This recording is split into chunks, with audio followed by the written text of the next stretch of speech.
Hola, comment allez-vous aujourd'hui? Eh bien aujourd'hui, je voulais parler des schémas répétitifs. Donc dans ces schémas-là, en fait, quand ça se répète, c'est pour faire guérir nos blessures d'âme. Donc en fait, les blessures d'âme, on les a à la fois quand on fait partie d'un parcours flamme jumelle, mais aussi quand on n'en fait pas partie. Ça fait partie de notre chemin de vie, de notre réincarnation, donc c'est prévu dans notre plan. Donc voilà, c'est comme ça, on n'y peut rien.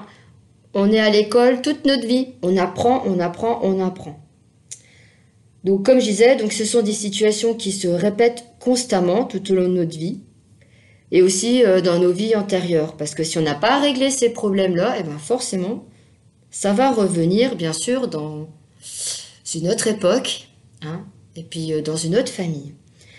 Donc en fait, ce sont différents types de schémas. Donc ça peut être à la fois professionnel, familial, sentimental et amical.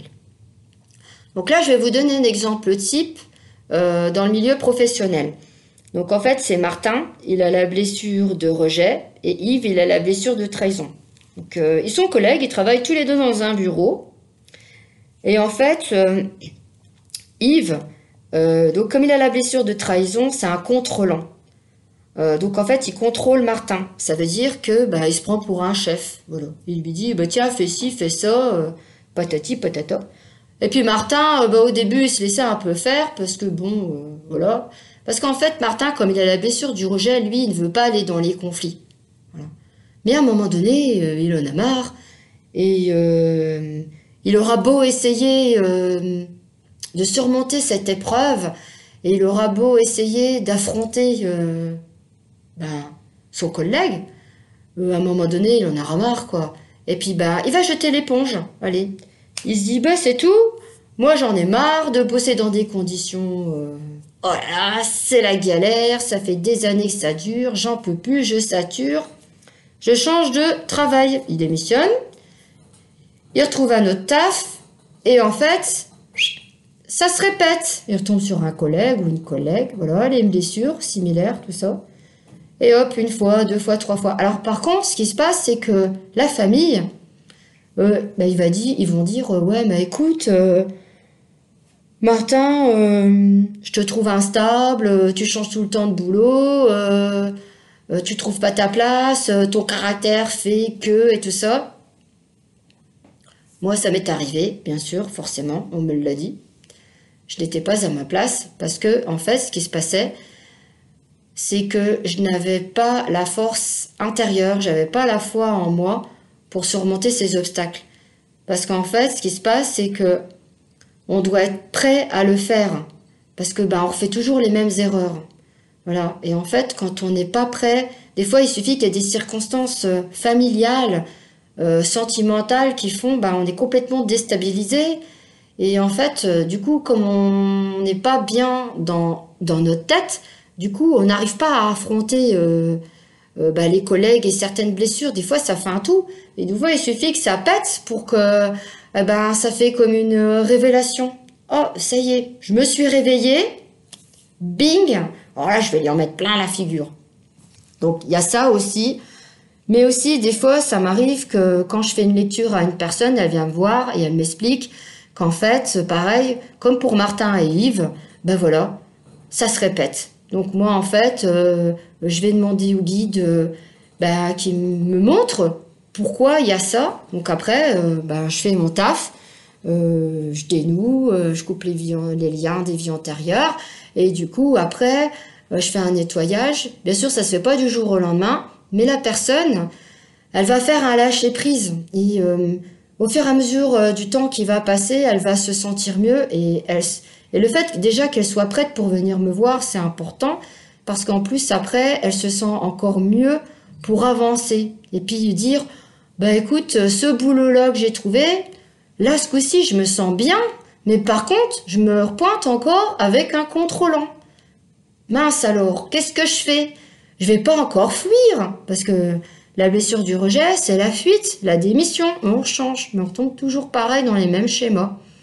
Donc voilà, du coup, en fait, le fait de se sentir libéré, et d'être mieux. Ça permet d'affronter la personne et après, vous allez voir, ça se fait automatiquement. C'est sûr, il y aura des clashs, mais quand on est prêt à affronter les conflits, les clashs, que là, on se sent vraiment capable de le faire, là, c'est génial parce qu'on se dit, ça y est, c'est moi, c'est mon âme, c'est moi, intérieurement, c'est moi. Donc, c'est ce que je voulais vous dire. Il n'y a pas que ça aussi dans le professionnel, aussi en amitié. Moi, je connais deux amis, pareil. En fait, il y en avait toujours une qui voulait faire tout le temps les choses au dernier moment, et si on suivait pas, elle faisait la gueule. Si on disait pas un peu comme elle avait envie, pareil, donc c'était une contrôlante.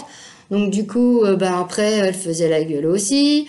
Et puis à un moment donné, l'autre personne qui en avait marre de se faire un peu mener par le bout du nez, elle lui a dit, écoute, moi j'en ai marre, le truc qu'on a fait ensemble, toi ça t'a peut-être plu, mais moi en fin de compte ça m'a pas plu.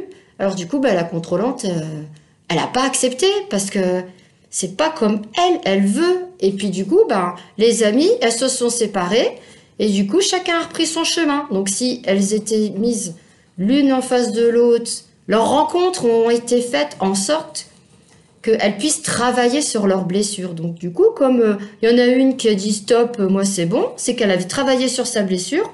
L'autre, elle continue son chemin. Après, on ne sait pas si elle a bossé sur sa blessure ou pas. Et donc voilà. Donc ces chemins-là, répétitifs, ça nous aide à affronter les épreuves. Je sais que c'est dur, je sais que c'est la galère, qu'on en bave, mais voilà, c'est un mal pour un bien, et surtout ne pas dire que c'est la faute des autres, parce que accueillir aussi, c'est important, parce que les autres, s'ils sont comme ça envers nous, c'est que eux aussi ils souffrent. Voilà, c'est ça que je voulais vous dire, parce que c'est vrai que quand on dit ouais le chef ou la chef, franchement elle me prend la tête, j'en ai marre, tout ça. Mais si elle est comme ça, c'est parce qu'elle souffre elle aussi. Après, vous allez vous dire, ah ouais, mais bon, c'est trop facile de dire ça. Mais voilà, moi j'ai eu un parcours assez conséquent. Et donc voilà, je comprends maintenant le pourquoi et du comment. Mais vous verrez après, à la longue, il y a peut-être que des personnes qui vont se reconnaître aussi. Hein. Donc voilà, je voulais vous parler de tout ça. N'hésitez pas à liker, à vous abonner, à laisser des commentaires. Et puis si vous souhaitez un rendez-vous pour une lecture des annales, je suis à votre disposition. Allez, bye bye!